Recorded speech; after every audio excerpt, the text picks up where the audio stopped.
Strangely enough, I never saw it coming. You know how they say hindsight is 20/20ths? Well, I guess I was blind until everything fell apart. My name is Brian, and I'm 37 years old. Up until a few months ago, I thought my wife, Lauren, and I had a rock-solid relationship. We had been together for 10 years, and while we had our share of ups and downs, I honestly believed we could weather anything life threw our way. But looking back now, I can see the signs were there all along. Started subtly, Lauren staying out late more often than usual. At first, I chalked it up to work stress or a heavy load of responsibilities. Then there were the times I'd catch her smiling at her phone. A quiet, private kind of smile that didn't seem meant for me. One morning at breakfast, she was scrolling through her phone like always when I saw a picture pop up that made her grin. Something about that grin unsettled me. It was too intimate. Something making you that happy?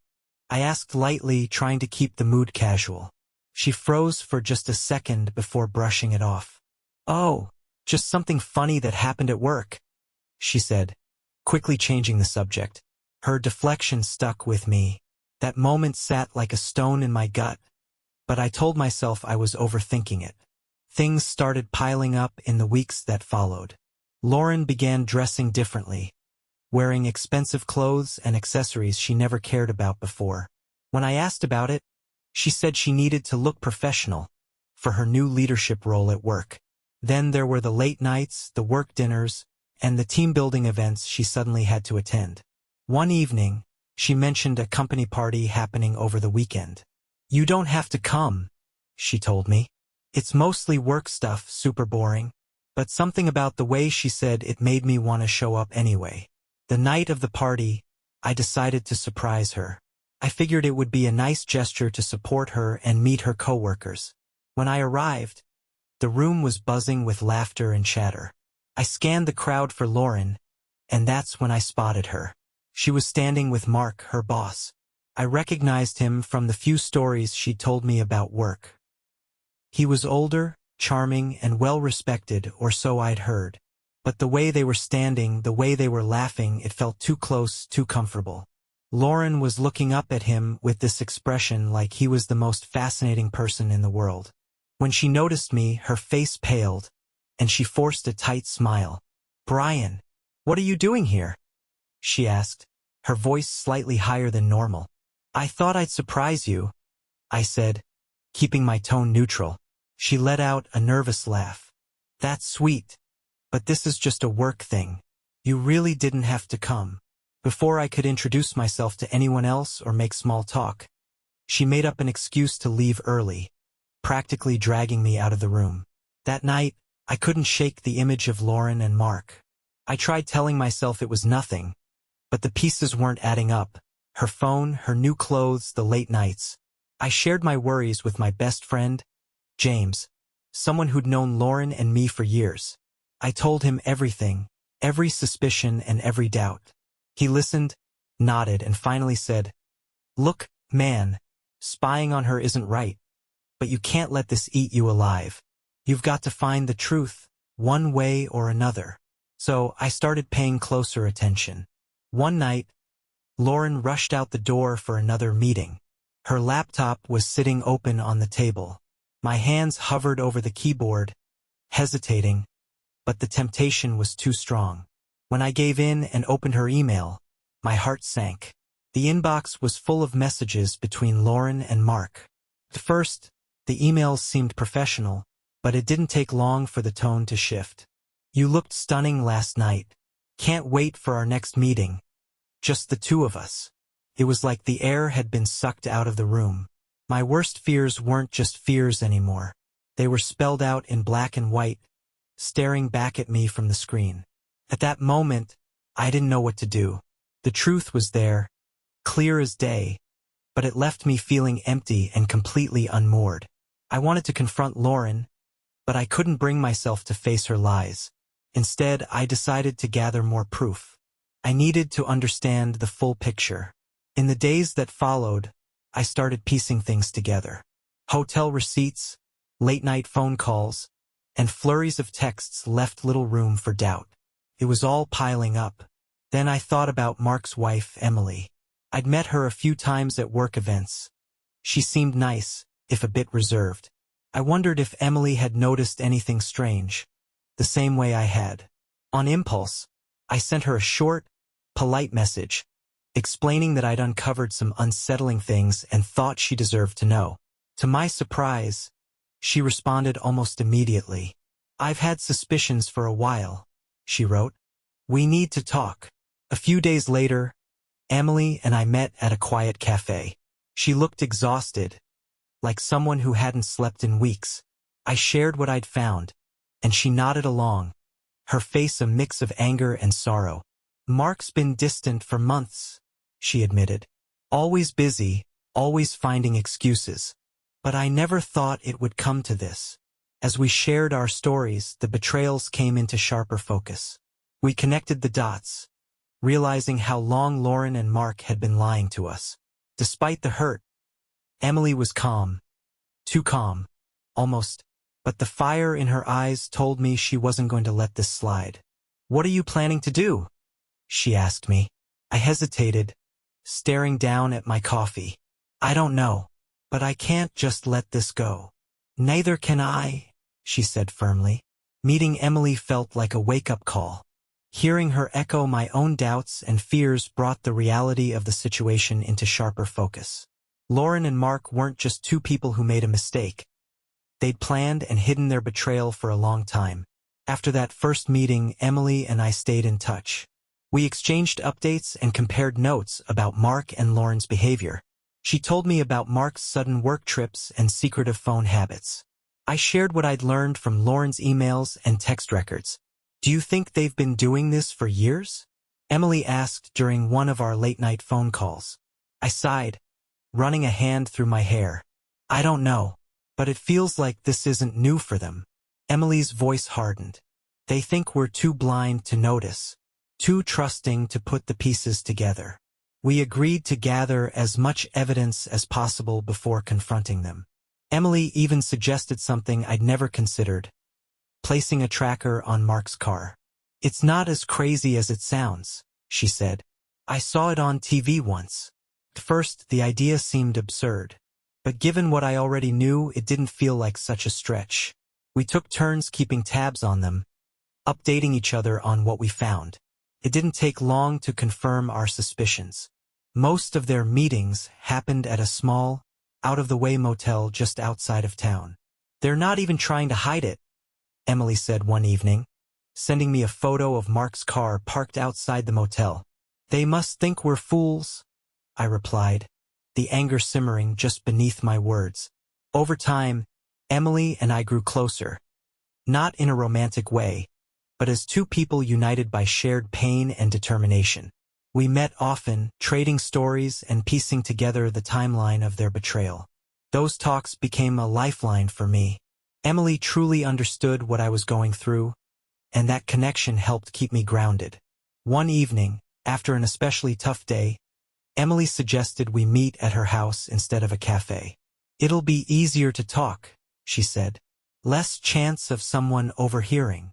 When I arrived, she greeted me with a tired smile and a bottle of wine.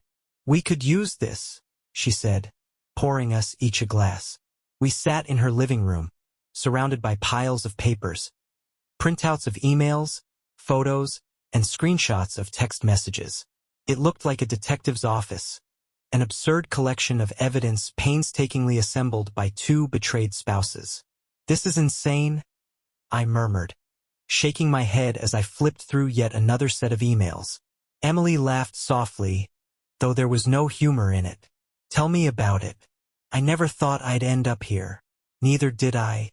I'm not letting him get away with this," Emily said, her voice steady and filled with determination. Her resolve was contagious, lighting a fire in me that I hadn't felt in weeks. The next day, we decided it was time to take action. "We need to catch them in the act," Emily said during one of our planning sessions. "They think they can sneak around and never get caught. Let's prove them wrong." I nodded, though I wasn't entirely sure how to go about it. "What's your plan?" She leaned forward, her voice low but confident. "We know what they're doing. Let's confront them where they least expect it, on their turf." After some careful planning, we picked a night when Lauren and Mark were supposed to be working late. Emily tracked Mark's car to its usual spot outside a motel on the edge of town. I followed Lauren when she left the house, my heart pounding as I saw her drive straight to the same place. I parked a few blocks away and called Emily. "They're here," I said, my voice shaking with adrenaline. "Great. I'm on my way," she replied. When Emily arrived, we walked into the motel together, our steps synchronized. The receptionist barely glanced at us as we headed for the elevators, which Emily had no trouble getting into. She had memorized Mark's room number from previous visits. We stood outside the door, my heart racing as we exchanged a look. "Feeling nervous?" Emily asked, her hand on the doorknob. "As ready as I'll ever be," I replied. She knocked loudly. From inside, there was a muffled shuffling, followed by Mark's voice. "Who is it?" "It's Emily," she said sweetly. The door creaked open, and Mark's face appeared, pale and visibly startled. "Emily, what are you?" Before he could finish, she pushed past him, her movements quick and deliberate. I followed close behind, my eyes scanning the room until they landed on Lauren, sitting on the edge of the bed. Her face froze when she saw me. "Brian, she stammered, standing quickly and backing away. I didn't say anything. I just stood there, staring at her, letting the weight of the moment sink in. Emily didn't hold back. "So this is what all those late nights were about," she said, her voice sharp and cold. "This is what you've been sneaking around for, Mark?" Mark stammered, his face turning red. "It's not what it looks like," he blurted. "Spare me," Emily snapped. "We know everything, your emails, your hotel bills, all of it. Did you really think you could get away with this?" Lauren looked at me, tears welling in her eyes. "Brian, I'm so sorry. I didn't mean for it to." "Stop," I said, my voice calm but firm. "Don't make this about me being dramatic. You made your choices." The confrontation didn't last long. Maybe 5 minutes, but it felt like hours. Lauren and Mark stumbled over their excuses, trying to minimize what they had done, but Emily and I had too much evidence for them to deny it. When we finally left the motel, I felt strangely calm. There was no more hiding, no more pretending. The truth was out in the open. As Emily and I sat silently in her car afterward, the weight of it all began to settle in. "What now?" Emily asked, her voice quiet. I stared out the window, watching the motel fade into the distance. "I don't know," I admitted. Confronting them didn't bring any peace. "It just is what it is." She nodded. "I thought it would feel better, too. But they're the ones who broke everything, and now we're the ones left to pick up the pieces." The next few days were chaotic. Lauren tried to talk to me several times, switching between sobbing apologies and desperate attempts to justify herself. "Please, Brian," she begged during one of her tearful pleas. "I got caught up in the excitement, but I never stopped loving you." Her words rang hollow. They felt less like an apology and more like an attempt to salvage her image. Meanwhile, Mark had completely shut down. Emily told me he was dodging her calls and burying himself in work. "He's a coward," she said bitterly. "He can't even face what he's done." One evening, Emily called with an idea that caught me off guard. "You know," she said, her tone measured, "we've spent so much time focusing on them and their betrayal, but what about us? Why should they get to walk away from this without consequences?" I hesitated, unsure of what she meant. "What do you have in mind? Why should they be able to leave this behind so easily?" she asked, a new edge in her voice. "Why should they walk away without any consequences?" Emily asked, her tone sharp and unwavering. "Why not make them feel what we've been feeling?"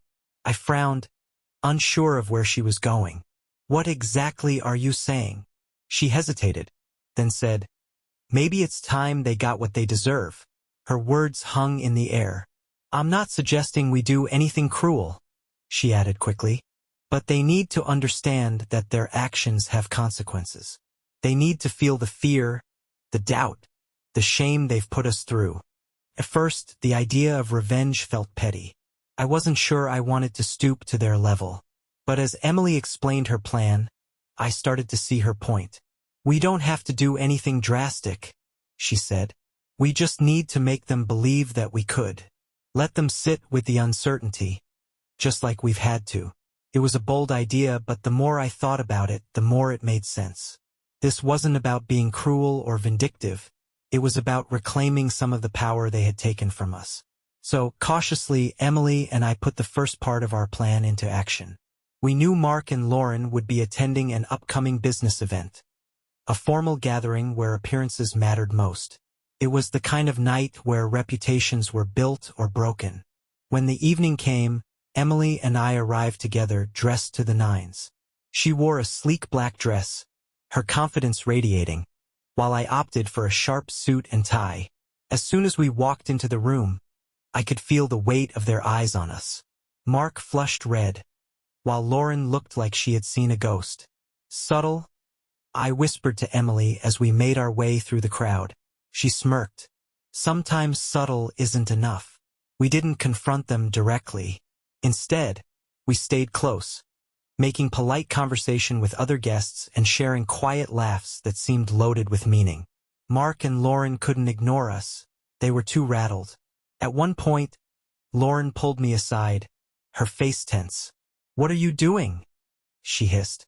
"Enjoying the evening," I said, my tone casual. "Why? Is there a problem?" She bristled, her voice rising. "This is humiliating." "Humiliating?" I raised an eyebrow. "That's rich, coming from you." Meanwhile, Emily wasn't holding back with Mark. "You made your choices," she told him, her voice steady and unflinching. "Now you have to live with the results." The final piece of our plan was the most subtle but perhaps the most effective. We planted the idea that Emily and I might be more than just friends. We didn't outright say anything, but we left just enough hints to spark doubt in their minds. A whispered conversation here, a lingering glance there.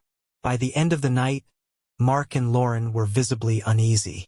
The cracks in their composure were plain to see. Lauren and Mark tried their best to avoid eye contact with anyone for the rest of the event. The tension between them was obvious, and their discomfort was almost palpable.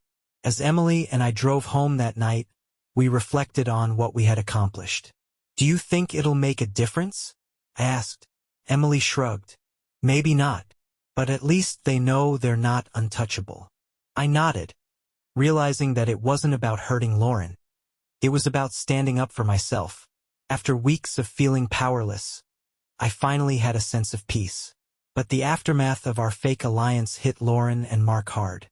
The cracks in their relationship deepened as the lies and deception they had built their bond on became impossible to ignore. Lauren made a desperate attempt to fix things between us, but every conversation felt like a futile effort to rewrite history. One evening, with tears streaming down her face, she said, "We can fix this, Brian. We can work through it." I shook my head. "No, Lauren, we can't." "But we've always been able to work things out," she pleaded. "This isn't something we can just talk through," I said firmly. "You didn't just break my trust. You destroyed it." At the same time, Emily told me that Mark was spiraling. He was sleeping in their guest room and refusing to answer her questions. "He knows it's over," she said during one of our calls. "He's just too scared to say it." It was almost ironic. The two people who thought they held all the power were now scrambling to pick up the pieces. Lauren kept trying to patch things up, suggesting therapy or trial separations, but I stood my ground. "We're not doing this, Lauren," I told her during one of our last talks. "You made your choice. Now I'm making mine." Her tears didn't move me. I'd spent too many years putting in extra effort to keep our marriage afloat, and now it was time to prioritize myself. The divorce process was grueling, dragging on for months as we worked to split assets. Lauren wanted the house, but I refused to let her have it unless she bought me out. Every negotiation felt like a battle. By the end, I was financially drained and emotionally exhausted. I moved into a small apartment on the other side of town, far from the life we had built together. It wasn't much, but it was mine. Starting over was daunting, but it felt necessary. Emily's separation from Mark was just as messy. She refused to let him manipulate her into giving up what she deserved. "He thought I'd cave," she told me one day. "But I didn't. I'm stronger than he ever gave me credit for." Even after the dust settled and the divorces were finalized, Emily and I stayed in touch. Our bond shifted from one forged in mutual pain to one based on genuine friendship and respect. While we didn't see each other often, we always kept each other in the loop. As for Lauren and Mark, their relationship didn't survive the fallout. Whatever spark or thrill they thought they had quickly fizzled out. I heard through mutual friends that Mark left the company, and Lauren ended up moving to another state for a fresh start. I didn't care to know the details. Her life after our split wasn't my concern. Rebuilding my life wasn't easy. Financially, the divorce left me scraping by for a while. Emotionally, the betrayal made it hard to trust anyone. Every new connection felt like walking through a minefield, and therapy became a lifeline. It helped me work through my anger. Not just at Lauren, but at myself for ignoring the signs and staying in a broken marriage for so long. 2 years passed. Life wasn't perfect, but I found joy in small things. New hobbies, new friends, and the quiet satisfaction of knowing I had survived something that could have broken me. The most important lesson I learned was this: betrayal doesn't define you. It leaves scars, yes, but it doesn't have to shape your future. You can rebuild. You can find peace. For the first time in years, I was content with being on my own.